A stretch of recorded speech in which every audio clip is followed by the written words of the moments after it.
Good morning, friends, family, and followers. I am taking you on a little mid-morning pretty girl witchy walk.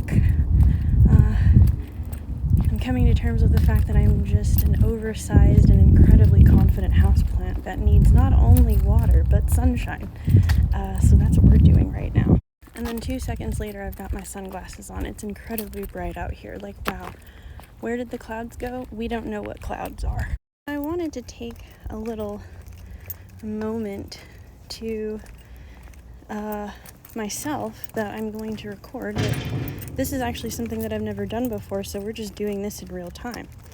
But before I went on my walk, I was led to do a 1-card pull from my African Goddess Rising Oracle. And what came up for me was something that I figured I could maybe talk to you about a little bit. So the card that I pulled was Yemaya, and man, I have things to say. So first, I'll go ahead and read it from the manual. Goddess Yemaya controls the ocean, the amniotic fluid that nurtures us before we know ourselves. The healing, loving energy of this Yoruba mother, Orisha, never leaves you. Yemaya's guidance: wake up, awaken now to your true self. Are those tears of joy or sorrow? Let them out. Yemaya swallows your tears. Embodiment: I have to stop because the wind is blowing into the earbuds, but you are vibrating at a higher frequency, so you see everything differently. This is Goddess Rising. You are waking up, and once you've experienced awakening, you can never go back to not knowing. The path of awakening is not straight, comfortable, or easy. You have chosen to lift the veil and have a real relationship with the divine. You didn't come to transcend this world while you're living in it. You came here to dig into the soil, plant yourself, and grow. This ascension is your divine purpose. Declaration: I am receiving and radiating love. Take another look at this gorgeous being right here as we walk.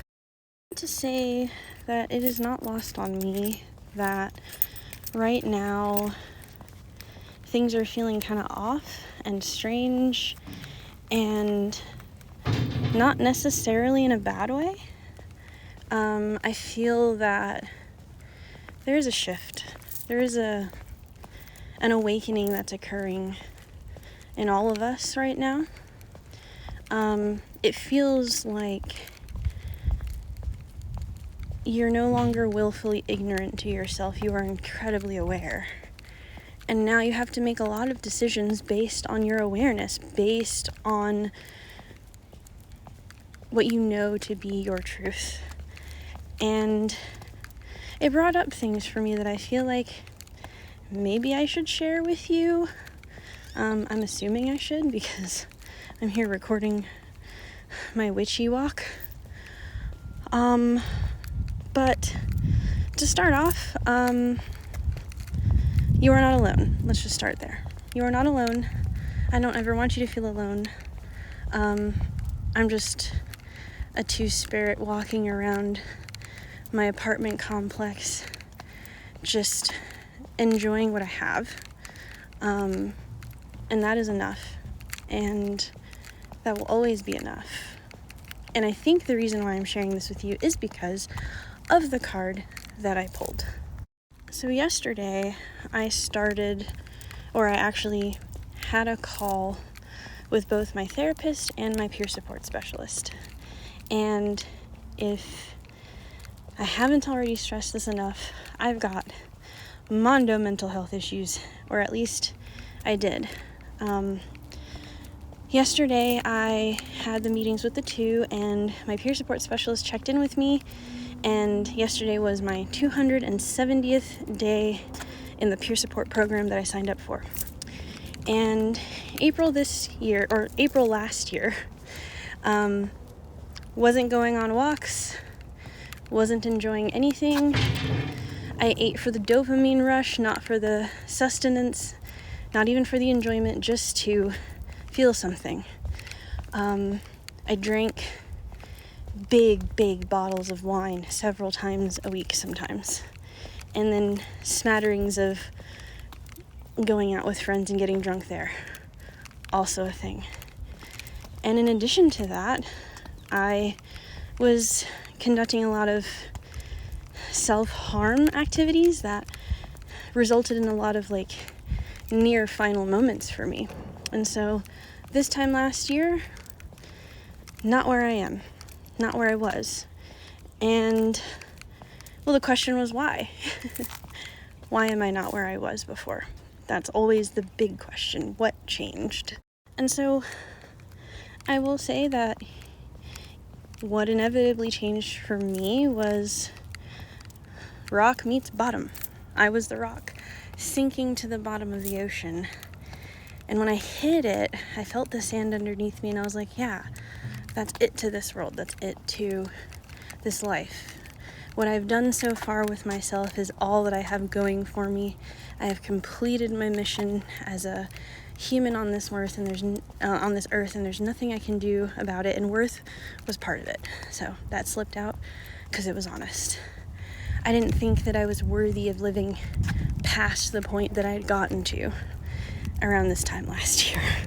The interesting thing about rock bottom that I'm curious if anyone else has really like safely explored is, well, there isn't anything else. You're right. That's the bottom. That's it. So then why are you at the bottom of the ocean? And that was my question to myself. I don't know what imagery, what promptings, what words work for you, but for me, the imagery of sinking to the bottom of the ocean and hitting the bottom, feeling the sand under me and thinking, this is it. It's all dark down here. This is deep sea. This is it. And then being like, looking around, and my therapist and my peer supporter, like, you have things to live for. You do. And I'm like, well, what the fuck would it be? And then one day, that same peer support specialist, I was sitting in her office, and I'm freaking out. I'm talking about things, and I'm feeling pretty good. And then one day, at the end, I check my phone, and she tells me to go look something up, a resource. And at the end of the session, I should say, I realize what time it is. And I'm like, oh my God. Amber, I'm so sorry. That's her name, my peer support specialist. Amber, I'm so sorry. Like, what the hell was I thinking? We've gone over 30 minutes of our time. I'm so sorry. And my peer support specialist, she looked at me. Beautiful black woman that she is. She looks at me and she goes, what am I here for? And I was like, oh, to help me. And she goes, right. And what are you here for? And I said, to get helped. And she hits me with, so then why are you trying to manage my time of helping you when that's my time to help you, not your time to manage my help of you? And I was like, Now, I don't know when the last time it was that a black woman kindly and tactfully told you to mind your business, but what would have before rock bottom hurt my little feelings, being told to mind my business, put things into perspective for me, because then I looked at her and I'm like, wait a minute. So you don't need me to worry about the time that I am here with you? She goes, no, that's my business. And I'm like, so then what's my business? She goes, being helped. That's what you came here for. And I'm like, do I get to be like this in every aspect of my life? And she said, that's how you free yourself from codependence, my love. You mind your fucking business. So I leave that office, dumbfounded, a little confused and kerfuffled, and ultimately empowered as fuck. Because, like, I'm sorry, I'm at rock bottom. Like, there isn't any life for me. But then I get home and I just start minding my business. I stop the codependent behavior, not because I was enlightened, but because I was at rock bottom.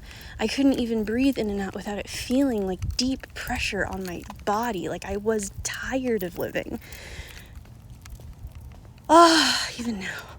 Even now, the freedom of everyone else's bullshit being their bullshit again. Oh my God. Because then I started doing that, and it wasn't on some selfish shit. It was on some, I lived and breathed with a bunch of grown-ass people. My coworkers, my my family, my friends, all adults by this time. I'm older than I look. I'm fucking 30. I'm actually 32 this year. And so I'm not some teenager that can't get it together. I'm not some kid that needs a parent. And I'm definitely not someone's fucking therapist. And I just realized, oh my God, all this not minding my business I was doing wasn't helping anyone more than it was fucking destroying me. So then, maybe a month or two goes by. I want to say this is like, I want to say that like when I had this conversation with her, it was sometime in the July area when I started peer support. So like I haven't actually been in peer support a full year, 270 days. So around end of July, early August is when this happened. And this is around the time of the Lionsgate portal, which was August 8. And everyone kept saying like, we gotta lock it in for this portal. And at this point, again, rock bottom. I am, just don't give a shit. I shed myself of everything because technically I was preparing to DIE one way or another. I had given up. Lionsgate portal opens up and I do a couple of things. Jesus. One, I'm writing in a gratitude journal every day and not writing about things that have already happened to me, but I am being asked by the Lionsgate portal energies, apparently, to just write down everything I'm grateful for the future. I gotta think about the future. And I'm like, bro, I'm gonna die soon. The fuck am I thinking about the future for? But nevertheless, I whip out a book. My mom got me a journal. Started writing everything every day, 15 different colored gel pens, you name it. I'm making it fun for myself. And the other thing that I did was I wrote a letter to myself for August of this year, 2025, to open it. And it was a letter predicting my future. Prophesize the prophet when you know what's coming next, just like that. And I wrote a letter. I stuck it under my bed for several days, really baking in hope. And for me, it didn't feel like performative hope. It just felt like, what's the worst that could happen kind of hope? Which, like, it's still fucking hope. And then, I think the hope worked because then my life changed. And I'm going to tell you real fast, like, some of the changes that needed to happen hurt not only me, but a lot of other people that I love. I had to do some work because even though I love you, holy shit, I've loved you way more than I've ever loved me, and that is not healthy. I am dying because of it. Oh, and that's a hard thing to sit with. It's a hard thing to swallow. And so that little bit of hope that took off into my life transforming, I started spiraling into this idea that, like, well, I walked through a portal, things have been happening. Not big things. I'm not some, like, wealthy heiress. I'm not getting swept up by an Egyptian princess anytime soon, but I am here. I'm alive. I feel like I want to be here. And now we fast forward to September, October. And I'm curious. If I can't be a good Christian or a good Seventh-day Adventist like I was raised, if I can't be a good member of society, if I can't be a good coworker, if I can't be the perfect daughter, what can I be? And oh man, my God complex kicked in. That two-spirit energy, my little divine masculine came out and was like, then I will be like God. And I was like, ooh, that's sacrilegious. But there was a part of my spirit that felt at peace with that because it wasn't about being God, right? I'm not trying to achieve some, like, unachievable status, but there was something in me that wanted to connect with something bigger than me. And I wanted to embody that presence somehow. And I didn't know how else to say it, so I was like, guess I'm a fucking heathen now. So here I come on my witchy heathen shit. And I start looking. And I start doing something that I didn't realize was ancestor work until it smacked me dead in the face. And I start looking into my Taino ancestry and our gods and our semis. And I start looking into Trinidad Orisha. And I start looking into the Orishas, and I've been looking into a few things at this point, and I stumble across Yemaya first. It was a cluster of them I came across at the same time, really. I found Maulisa, which is the divine sun and moon, which you should look them up. It's really lit, and it feels very connected to my two spirit energies.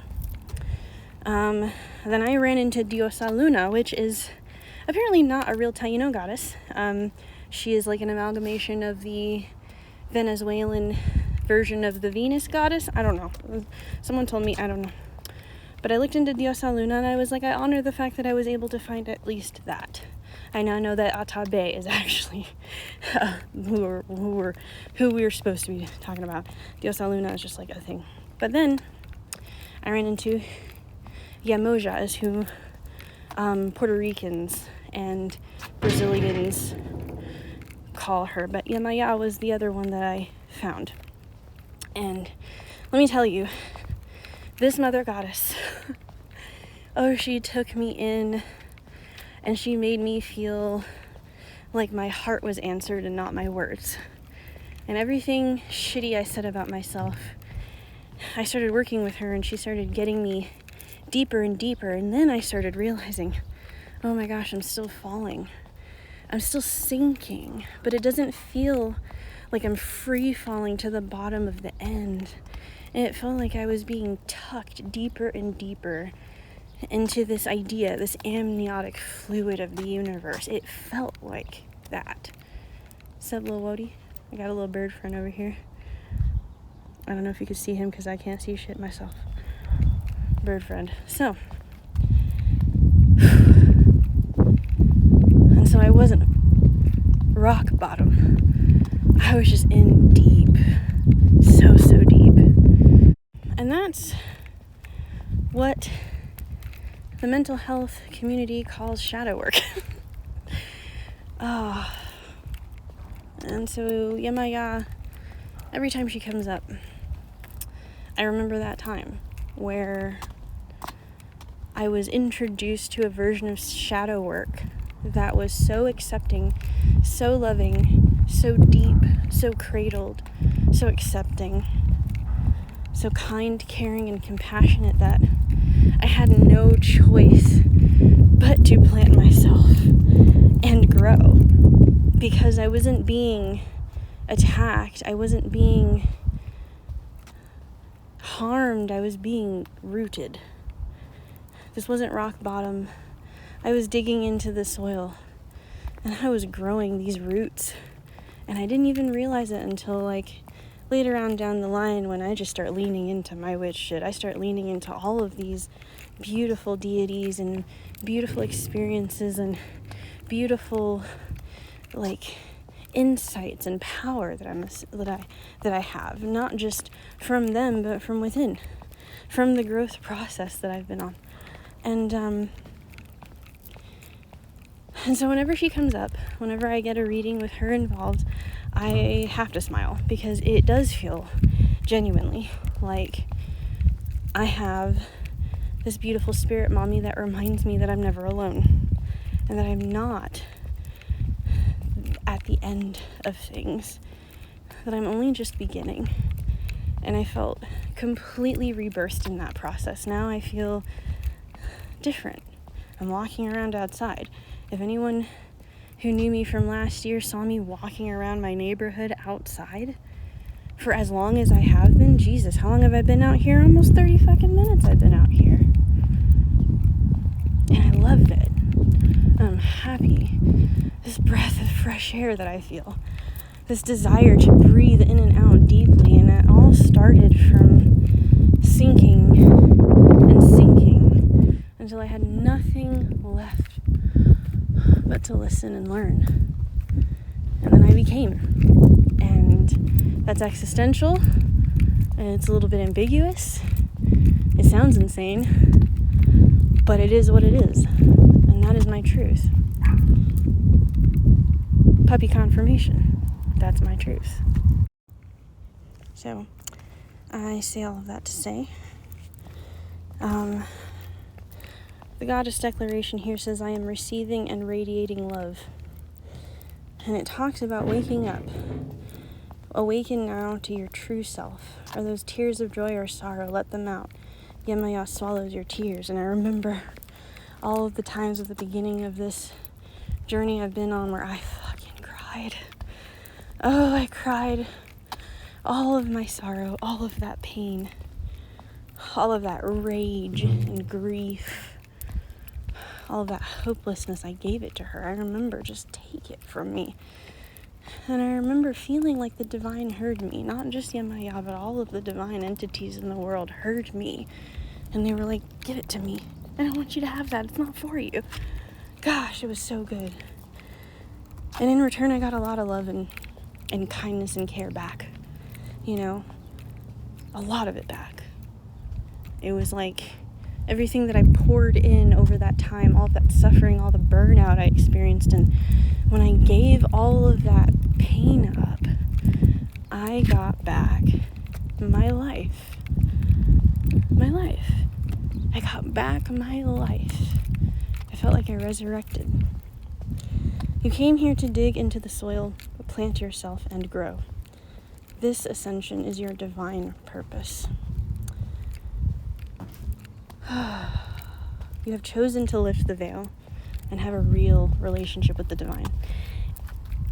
If I have to tell you anything at all, anything at all, it would be all of these things.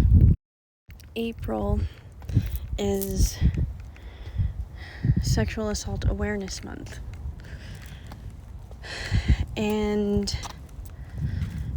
oh man, the last couple of weeks have been rough. Because with the shadow work that comes, and it's not always like this, you know, like, I have my weeks and weeks of absolute bliss, and then sometimes my body and my mind are like, okay, it's time to heal something else.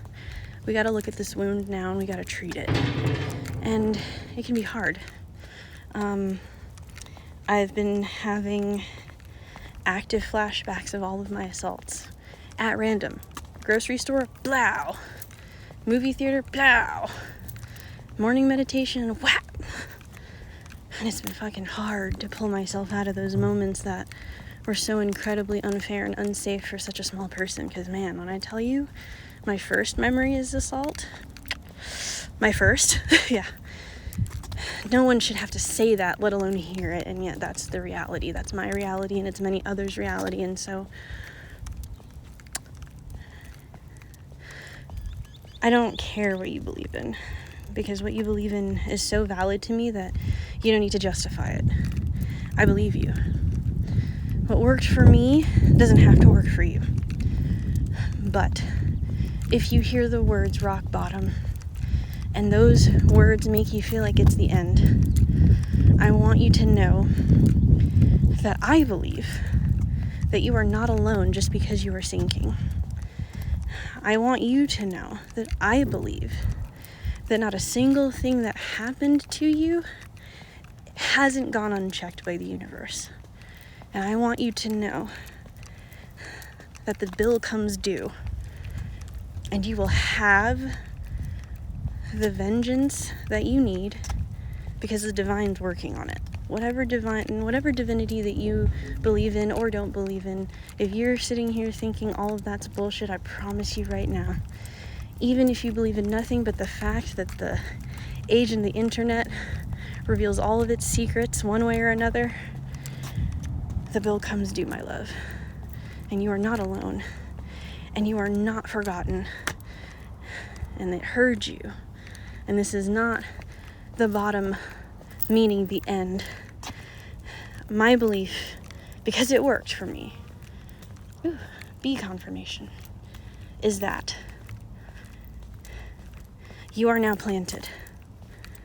You just gotta lean into it, my friend. This idea that you have to live on any other terms other than your own, what you are called to, what is calling to you.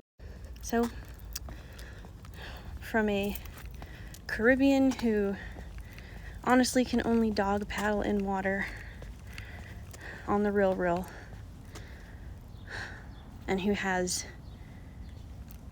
invited self-exiting so many times and has failed every single time.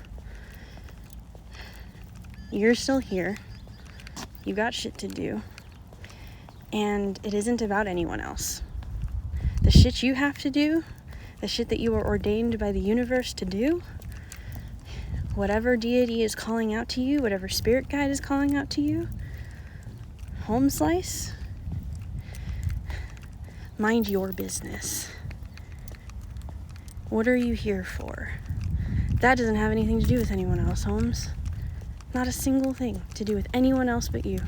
The divine called you to do something. For me, it was to sink into that soil, root myself, plant myself, get grounded. And I'm a Taurus, so obviously I'm an earth sign. I'm supposed to be grounded. It's funny because my mom's a Cancer, a water sign, so Yemaya being my spirit mommy, not a surprise. I just encourage you to listen to yourself a lot more. And not in a judgmental way. Don't let society's expectations of perfection be projected into your soul as something you should be looking up to, because, my love, there's nothing about society that you need to be looking up to, okay? Not a single thing. Look to yourself. Allow and embrace the dark amniotic fluid of the universe to cover you, to protect you, to love on you, to cradle you in its goodness, its loveness, its kindness, its compassion, and see what happens. 275 days since, almost 365. July 10th would be 1 year since I started peer support, and I was already in therapy this time last year. So 1 year in therapy, damn near 1 year in peer support. What has changed? I'm here and I'm not fucking going anywhere. Be blessed. Don't go anywhere.